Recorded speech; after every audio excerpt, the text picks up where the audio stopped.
Hello, today we are going to take the topic racemization, the process in which one enantiomer, dextro or levo, of an optically active compound is converted into a racemic mixture is called racemization.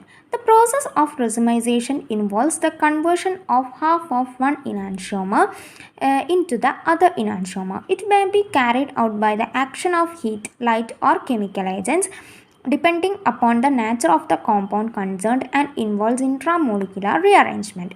Example, lactic acid undergoes racemization readily in the presence of a base through the formation of an unstable enol form as shown below. Similarly, malic acid undergoes racemization in the presence of a base. Tartaric acid on heating get converted into its racemic and mesoforms. അപ്പോൾ എന്താണ് റെസിമൈസേഷൻ എന്ന് നോക്കാം.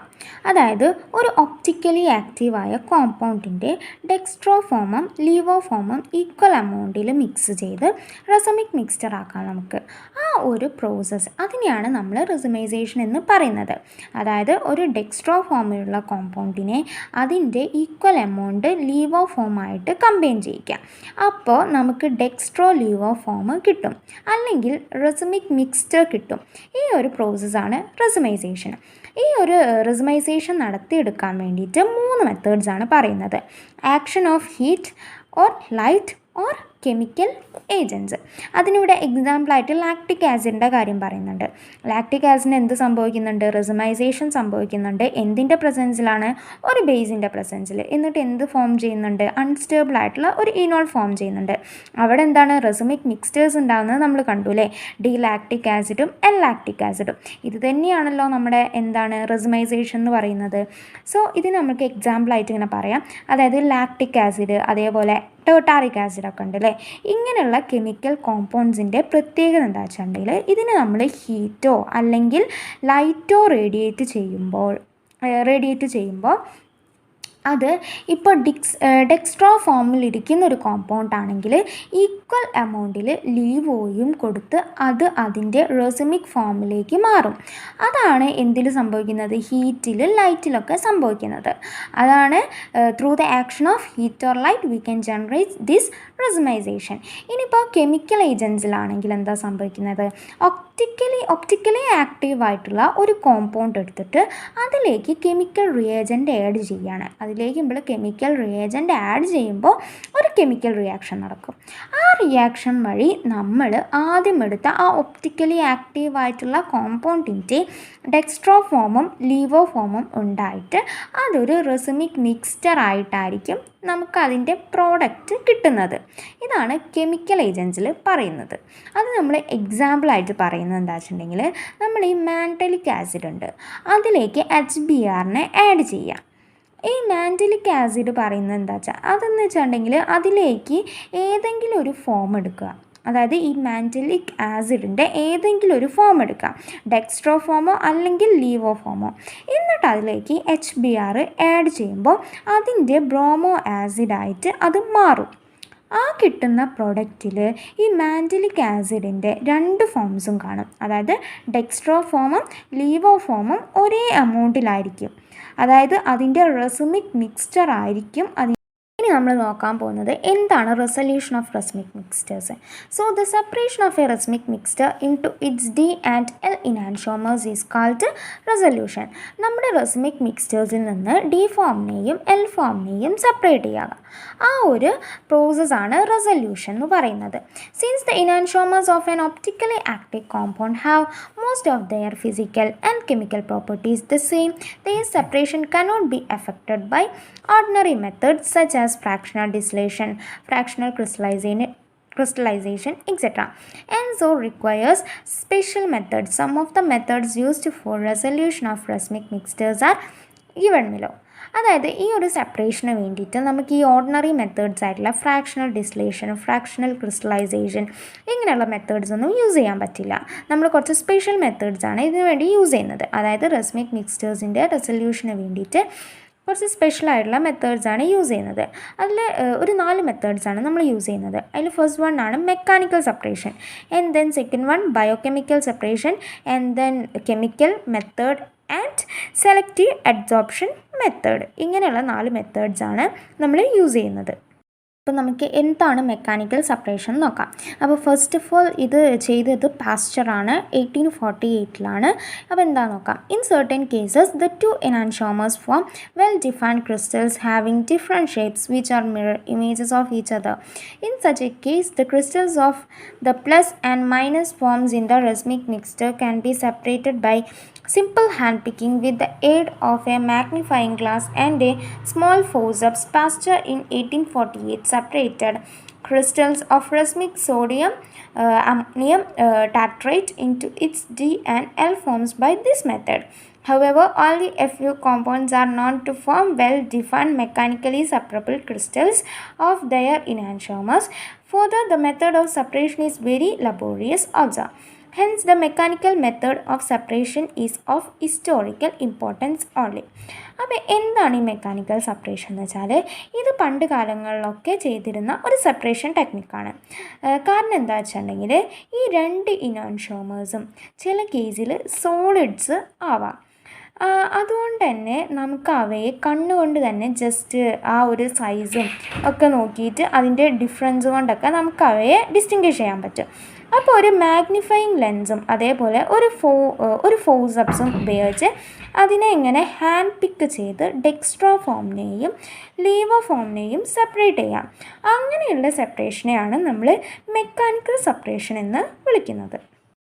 Next separation ആണ് biochemical separation. In some cases, it is possible to isolate one of the enantiomers of a racemic mixture by the selective destruction of the other through a biochemical process.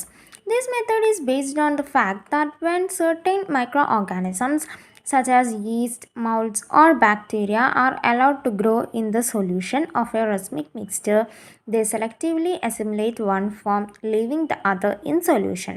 The isomer left in the solution can be isolated by crystallization.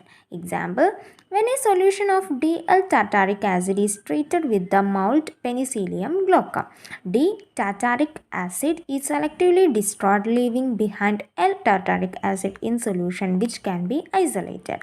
The biochemical method, however, has the following disadvantages. First one half of the material has to be sacrificed. It is not easy to find the proper organism which will consume one enantiomer in preference to the other. Enantiomers which are poisons to microorganisms cannot be separated by this method. നമ്മൾ നോക്കാൻ പോകുന്നത് എന്താണ് biochemical separation എന്നാണ്. നമുക്കിവിടെ ഒരു biological ആയിട്ടുള്ള ഒരു സാധനത്തിന് എടുക്കാം. ഇവിടെ നമ്മൾ ഉപയോഗിക്കുന്നത് ഒരു മൈക്രോ ഓർഗാനിസത്തിനാണ്. എക്സാമ്പിളായിട്ട് പെനിസിലിയം ഗ്ലോക്കം എന്ന ബാക്ടീരിയനെ ഉപയോഗിക്കാം. അതൊരു ലിവിങ് ഓർഗാനിസം ആണല്ലോ. അതുകൊണ്ട് തന്നെ ഈ ഒരു ബാക്ടീരിയനെ നമ്മൾ പ്ലസ് ഓർ മൈനസ് ടാറ്റാറിക് ആസിഡിലേക്ക് ഈ ബാക്ടീരിയനെ ഇടുമ്പോൾ ഈ ബാക്ടീരിയ ഇതിൻ്റെ പ്ലസ് ഫോമിനെ കൺസ്യൂം ചെയ്യുമെന്നാണ് പറയുന്നത്. പ്ലസ് ഫോമിനെ കൺസ്യൂം ചെയ്ത് കഴിഞ്ഞാൽ പിന്നെ അതിൽ മൈനസ് ഫോം മാത്രമേ കിട്ടൂ. ഇതൊരു തരം സെപ്പറേഷനാണ്. പക്ഷേ ഇതിനെന്തുണ്ട്, ഡിസഡ്വാൻറ്റേജസ് ഉണ്ട്. ഒരു ഫോം ബാക്ടീരിയ കൺസ്യൂം ചെയ്തത് കൊണ്ട് നമുക്ക് നഷ്ടപ്പെട്ടു അല്ലേ. ഒരു ഫോം ബാക്ടീരിയ എന്ത് ചെയ്തു, കൺസ്യൂം ചെയ്തു. അതുകൊണ്ട് തന്നെ നമുക്ക് അവിടെ എന്ത് സംഭവിച്ചു, അതിന് നഷ്ടപ്പെട്ടു. ബാക്ടീരിയയും നശിച്ചു പോകും. അപ്പോൾ നമ്മൾ എന്ത് ചെയ്യണം, അടുത്ത സ്റ്റേജിൽ വേറൊരു ബാക്ടീരിയനെ കൊണ്ടുവരണം. ഈ കെമിക്കൽ കൺസ്യൂം ചെയ്തതുകൊണ്ട് തന്നെ നമ്മളുടെ ഒരു കോമ്പോണൻറ്റ് നമുക്ക് എന്തായിപ്പോവും, നഷ്ടപ്പെട്ടു പോവുകയാണ് ചെയ്യുന്നത്. അതാണ് ഈ ഒരു ബയോകെമിക്കൽ സെപ്പറേഷൻ്റെ ഒരു ഡിസഡ്വാൻറ്റേജ്. നമ്മൾ നോക്കാൻ പോകുന്നത് എന്താണ് കെമിക്കൽ മെത്തേഡ് എന്നുള്ളതാണ്. അതായത് നമുക്ക് സെപ്പറേറ്റ് ചെയ്യേണ്ട റെസിമിക് മിക്സ്ചറിലേക്ക് ഒരു കെമിക്കൽ റിയേജൻറ്റിനെ ആഡ് ചെയ്യുക. അങ്ങനെ ഒരു റിയേജൻറ്റ് എടുക്കുമ്പോൾ നമ്മൾ ശ്രദ്ധിക്കണം. അതായത് നമ്മൾ എടുക്കുന്നത് ഒരു അസിഡിക് കമ്പോണൻ്റ് ആണെങ്കിൽ നമ്മൾ ആഡ് ചെയ്യേണ്ട റിയേജൻറ്റ് അതിൻ്റെ ഓപ്പോസിറ്റ് സ്വഭാവമുള്ളതായിരിക്കണം. അതായത് അസിഡിക് ആണെങ്കിൽ നമ്മൾ ഉപയോഗിക്കേണ്ട റിയേജൻറ്റ് ബേസിക് ആയിരിക്കണം. ഇനി നമുക്ക് സെപ്പറേറ്റ് ചെയ്യേണ്ട ആൾ ബേസിക് ആണെങ്കിൽ റിയേജൻ്റ് ആയിട്ട് എടുക്കുന്ന ആൾ അസിഡിക് ആവണം. അത് നമ്മൾ എക്സാമ്പിളായിട്ട് പറയുന്നുണ്ട് DL ലാക്റ്റിക് ആസിഡ്. അതായത് ലാക്റ്റിക് ആസിഡിൻ്റെ റെസിമിക് മിക്സ്ചറാണ് എടുത്തിരിക്കുന്നത്. എന്നിട്ട് അതിൻ്റെ D ഫോമിനെയും L ഫോമിനെയും രണ്ടാക്കി മാറ്റണം. അതിനുവേണ്ടി നമ്മൾ അതിലേക്ക് ഒഴിക്കുന്നത് ഒരു ഒപ്റ്റിക്കലി ആക്റ്റീവായിട്ടുള്ള റിയേജൻ്റാണ്. അതാണ് L ബ്രൂസിൻ. ഇതെന്താണ്? ഒരു ബേസാണ്. ഈ ഒപ്റ്റിക്കലി ആക്റ്റീവ് ആണെന്ന് കാണിക്കാനാണ് എൽ എന്ന് കാണിച്ചിരിക്കുന്നത്. ഇതിൻ്റെ ലീവോ ഫോമാണ് ഇത്. നമ്മൾ ഈ ഡി എൽ ലാക്റ്റിക് ആസിഡും എൽ ബ്രൂസിനും മിക്സ് ചെയ്തപ്പോൾ നമുക്ക് ആദ്യം 2 ഡയാസ്റ്റീരിയോമേഴ്സാണ് കിട്ടുന്നത്. അതായത് ഡി ലാക്റ്റിക് ആസിഡും എൽ ബ്രൂസിനും ചേർന്ന ഒരു കോമ്പൗണ്ടും ദെൻ ഇതിലെ എൽ ലാക്റ്റിക് ആസിഡും എൽ ബ്രൂസിനും ചേർന്ന് മറ്റൊരു കോമ്പൗണ്ടും. ഇത് രണ്ടും ഡയാസ്റ്റീരിയോമേഴ്സാണ്. ഇങ്ങനെ നമുക്ക് 2 പ്രോഡക്റ്റുകൾ കിട്ടും. രണ്ടും ഒരുമിച്ചാണ് നിൽക്കുന്നത്. ഇതിനെ നമുക്ക് ഫ്രാക്ഷണൽ ക്രിസ്റ്റലൈസേഷൻ വഴി സെപ്പറേറ്റ് ചെയ്യാം. അതിനുശേഷം നമ്മൾ ഹൈഡ്രോളിസിസ് നടത്തുമ്പോൾ നമുക്ക് കിട്ടിയ ഈ കോമ്പൗണ്ടിൽ നിന്ന് 2 ഫോംസും ആയിട്ട് സെപ്പറേറ്റ് ചെയ്യാം. അതായത് ലാക്റ്റിക് ആസിഡിൻ്റെ ഡി ഫോം സെപ്പറേറ്റ് ഔട്ട് ചെയ്യാൻ പറ്റും. അതേപോലെ എൽ ഫോമും നമുക്ക് സെപ്പറേറ്റ് ചെയ്യാം. അതേപോലെ നമ്മൾ ആദ്യം ആഡ് ചെയ്ത എൽ ബ്രൂസിനും സെപ്പറേറ്റ് ഔട്ട് ചെയ്യാൻ പറ്റും. സോ ഇതാണ് ഇതാണ് കെമിക്കൽ മെത്തേഡ് കേട്ടോ. ഇനി നമ്മുടെ ലാസ്റ്റ് മെത്തേഡാണ് selective adsorption method. In some cases resolution can be achieved by passing a solution of the racemic mixture through a chromatographic column of a finely divided optically active adsorbent such as starch, cellulose or quartz due to the selective adsorption of one enantiomer by the adsorbent in preference to the other. The two move down the column at different rates affecting separation. Example, racemic camphor can be resolved into its enantiomers using D-lactose as the adsorbent.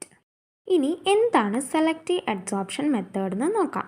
ഇവിടെ എന്താ സംഭവിക്കുന്നതെന്ന് വെച്ചാൽ നമ്മുടെ റെസമിക് mixture ക്രോമാറ്റോഗ്രഫിക് കോളത്തിലൂടെ pass ചെയ്യിപ്പിക്കും. അതിൽ optically ആക്റ്റീവായിട്ടുള്ള adsorbent, അതായത് starch, cellulose, quads ഇതൊക്കെ ഉണ്ടാവും. ഈ അഡ്സോർബൻറ്റ് സെലക്റ്റീവ് അഡ്സോർപ്ഷൻ ആവുകയാണ് ചെയ്യുന്നത്. അപ്പോൾ നമ്മുടെ ഈ 2 ഫോമും ഈ കോളത്തിലൂടെ മൂവ് ചെയ്യും. അത് ഡിഫറെൻറ്റ് റേറ്റിലായിരിക്കും മൂവ് ചെയ്യുക. അങ്ങനെ നമുക്ക് ഈ രണ്ടിനെയും എന്ത് ചെയ്യാൻ പറ്റും? സെപ്പറേറ്റ് ചെയ്യാൻ പറ്റും. ഇവിടെ എക്സാമ്പിളായിട്ട് പറയുന്നത് racemic camphor D lactose use ചെയ്തിട്ടാണ് റെസൊല്യൂഷൻ നടത്തുന്നത്. അതാണ് ഇവിടെ വരുന്ന ഒരു എക്സാമ്പിൾ. എന്താണ് asymmetric synthesis or enantioselective synthesis, enantiometic excess നോക്കാം. When a chiral compound is synthesized by ordinary laboratory methods, the product is normally a racemic mixture since the probabilities for the formation of either enantiomer of the product are equal. However, if such a synthesis is carried out under the enantioselective or asymmetric influence of a chiral reagent and one of two types of enantioselective or asymmetric synthesis are known, partial and absolute. അപ്പോൾ enantioselective synthesis അല്ലെങ്കിൽ asymmetric synthesis 2 type ആയിട്ടുണ്ട്, partial and absolute. അതിൽ first one ആണ് partial asymmetric synthesis or partial enantioselective synthesis. The preparation of an optically active compound from an optically inactive compound involving the use of optically active compounds is known as partial asymmetric or partial enantioselective synthesis.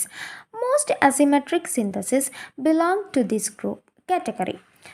Two of the methods commonly used for partial asymmetric synthesis are illustrated below. First one, with optically active reagents, esterification of pyruvic acid CH3COCOH with L-menthol followed by its reduction and subsequent hydrolysis yield predominantly L-lactic acid. ഇനി എന്താണ് ഇനാൻഷിയോസെലക്റ്റീവ് synthesis അല്ലെങ്കിൽ asymmetric synthesis എന്നൊക്കെ നോക്കാൻ പോവാണ്. അതായത് ഒരു chiral compound നമ്മൾ ലബോറട്ടറിയിൽ സിന്തസിസ് ചെയ്യുകയാണെങ്കിൽ നോർമലി നമ്മുടെ പ്രൊഡക്റ്റ് എന്ന് പറയുന്നത് റെസമിക് മിക്സ്ചർ ആയിരിക്കും. ബട്ട് ഇപ്പോൾ നമ്മൾ അതിന് ഇനാൻഷിയോസെലക്റ്റീവ് അല്ലെങ്കിൽ ഒരു കൈറൽ റിയാജൻറ്റിൻ്റെ പ്രസൻസിൽ ഇനാൻഷിയോസെലക്റ്റീവ് അല്ലെങ്കിൽ അസിമെട്രിക് ഇൻഫ്ലുവൻസിൽ ഒരു സിന്തസിസ് നടത്തുകയാണെങ്കിൽ നമുക്കൊരു റെസ്മിക് മോഡിഫിക്കേഷൻ്റെ കൂടെ ഒരു ഇനാൻഷിയോമർ കൂടുതൽ എമൗണ്ടിൽ കിട്ടും. ആ പ്രീഡോമിനേറ്റ് ഇനോൻഷ്യോമർ ഒപ്റ്റിക്കലി ആക്റ്റീവ് ആയിരിക്കും. ഇങ്ങനെയുള്ള റിയാക്ഷനെയാണ് enantioselective reaction or enantioselective synthesis or asymmetric synthesis എന്ന് പറയുന്നത്. അതായത് ഒപ്റ്റിക്കലി ഇനാക്റ്റീവ് ഫോമിനെ ഒപ്റ്റിക്കലി ആക്റ്റീവ് കൈറൽ കോമ്പൗണ്ട് ഫോമായിട്ട് ചെയ്യാണ് without the necessity of resolution. ഇതിനെയാണ് enantioselective synthesis or asymmetric synthesis എന്ന് പറയുന്നത്. Enantiomers may be formed in preference, that is, the products are formed in unequal amounts such that one of the enantiomers predominates over the other in the product. The product sample will obviously contain the racemic modification plus the enantiomer that is formed in excess and hence will be optically active. Such a reaction is termed as enantioselective reaction or enantioselective synthesis or asymmetric synthesis, a synthetic process in which an optically active chiral compound is produced from an optically inactive compound without the necessity of a resolution is called enantioselective synthesis or asymmetric synthesis. In an enantioselective reaction, one enantiomer is found in excess of the other in the product. The quantity by which one enantiomer predominates over the other in an enantioselective synthesis is expressed in terms of enantiomeric excess. Example, suppose that a reaction shows 90% enantiomeric selectivity. This means that the product mixture contains 90% of one enantiomer and 10% of the other. Racemization between equal amounts of the two, here 10% of each, yield a product that consists of 20% of the racemic modification and 80% of one of the enantiomers. We can say that the major product in this case is formed with an enantiomeric excess of 80%. അതായത് optically inactive കോമ്പൗണ്ടിൽ നിന്ന് optically active compound form ചെയ്യാണ് with the presence of an optically active reagent. അതിനെയാണ് നമ്മൾ partial asymmetric synthesis എന്ന് പറയുന്നത്. ഈ partial asymmetric സിന്തസിസിൽ രണ്ട് മെത്തേഡ്സാണ് പറയുന്നതിൽ. അതിൽ ഫസ്റ്റ് വണ്ണാണ് വിത്ത് ഒപ്റ്റിക്കലി ആക്റ്റീവ് റിയേജൻസ്. എന്താണെന്ന് ഇവിടെ ഇല്ലിസ്ട്രേറ്റ് ചെയ്ത് കൊടുത്തിട്ടുണ്ട്. അതായത് പൈറൂവിക് ആസിഡും എൽ മെന്തോളും കൂടി ചേർന്നിട്ടുണ്ടെങ്കിൽ നമുക്ക് എൽ മെന്തൈൽ പൈറൂവേറ്റ് കിട്ടും. On reduction it will give L-methyl L-lactate in excess. On hydrolysis and it gives L-lactic acid in excess. ഇതാണ് ഒപ്റ്റിക്കലി ആക്റ്റീവ് റിയേജൻസിൽ പറഞ്ഞിരിക്കുന്നത്. ഇനി നെക്സ്റ്റ് വണ്ണാണ് with enzymes. Reaction of benzaldehyde with HCl in the presence of the enzyme emulsion followed by hydrolysis yields predominantly N-mantelic acid. Most of the enzymatic synthesis occurring in biological systems belonging to the category of asymmetric synthesis because enzymes provide the chiral environment required. Example, amino acids present in higher animals are levorotatory and glucose present in fruits is dextrorotatory. ഇനി second ടൈപ്പാണ് absolute asymmetric synthesis or absolute enantioselective synthesis. The preparation of an optically active compound from an optically inactive compound without the intermediate use of optically active compounds, catalysts or reagents is known as absolute asymmetric or absolute enantioselective synthesis.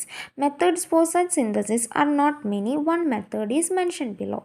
Using circularly polarized light, one method for absolute asymmetric synthesis for use by Kuhn and Knopf in 1930 involves irradiation of a suitable optically inactive compound, which may sometimes be a racemic mixture of a chiral compound with circularly polarized light. Generally, right circularly polarized light gives the dextro product, while left circularly polarized light gives the levo product. Example, reaction between ethyl fumarate and H2O2 under the influence of right circularly polarized light yields a slightly dextrorotatory product. ാണ് absolute asymmetric synthesis എന്നാണ് പറയാൻ പോകുന്നത്. അതായത് optically inactive കോമ്പൗണ്ടിൽ നിന്ന് optically active form ചെയ്യുന്നു. But ഇവിടെ intermediate ആയിട്ട് ഒരു ഒപ്റ്റിക്കലി ആക്റ്റീവ് റിയേജൻറ്റ് പോലും യൂസ് ചെയ്യുന്നില്ല. ഇതിനെയാണ് നമ്മൾ അബ്സല്യൂട്ട് അസിമെട്രിക് സിന്തസിസ് എന്ന് പറയുന്നത്. ഈ ഒരു മെത്തേഡ് അങ്ങനെ കുറേ ആയിട്ട് മെത്തേഡ്സ് ഒന്നുമില്ല, ഒരൊറ്റ മെത്തേഡ് മാത്രമേ പറയുന്നുള്ളൂ. അതാണ് യൂസിങ് സർക്കുലർലി പോളറൈസ്ഡ് ലൈറ്റ്. ഈ ഒരു മെത്തേഡ് ഫസ്റ്റ് ഐഡൻറ്റിഫൈ ചെയ്തത് അല്ലെങ്കിൽ ഫസ്റ്റ് കണ്ടുപിടിച്ചത് നമ്മളെ കുന്നോഫ് ആണ് ഇൻ 1930. ഇതിൽ പറയുന്നത് എന്താണെന്ന് വെച്ചാൽ ഒരു ഒപ്റ്റിക്കലി ഇനാക്റ്റീവ് കോമ്പൗണ്ടിനെ നമ്മൾ സർക്കുലർലി പോളറൈസ്ഡ് ലൈറ്റ് വെച്ച് ട്രീറ്റ് ചെയ്തിട്ടാണ് ഈ റിയാക്ഷൻ നടക്കുന്നത്. ജനറലി പറയുകയാണെങ്കിൽ റൈറ്റ് സർക്കുലർലി പോളറൈസ്ഡ് ലൈറ്റ് നമുക്ക് എപ്പോഴും തരിക ഡെക്സ്ട്രോ പ്രൊഡക്റ്റാണ്. അതേപോലെ ലെഫ്റ്റ് സർക്കുലർലി പോളറൈസ്ഡ് ലൈറ്റ് നമുക്ക് എപ്പോഴും തരിക ലീവോ പ്രൊഡക്റ്റാണ്. അതിന് വരുന്ന എക്സാമ്പിളും പറയുന്നുണ്ട്. അതായത് diethyl fumarate in reaction with the hydrogen peroxide in ether with the right circularly polarized light give dextrorotatory product diethyl tartaric acid. ഇതാണ് ഇതിൻ്റെ എക്സാമ്പിൾ ആയിട്ട് പറയുന്നത്. സോ ഞാൻ പറഞ്ഞത് എല്ലാവർക്കും മനസ്സിലായെന്ന് വിചാരിക്കുന്നു. So thank you.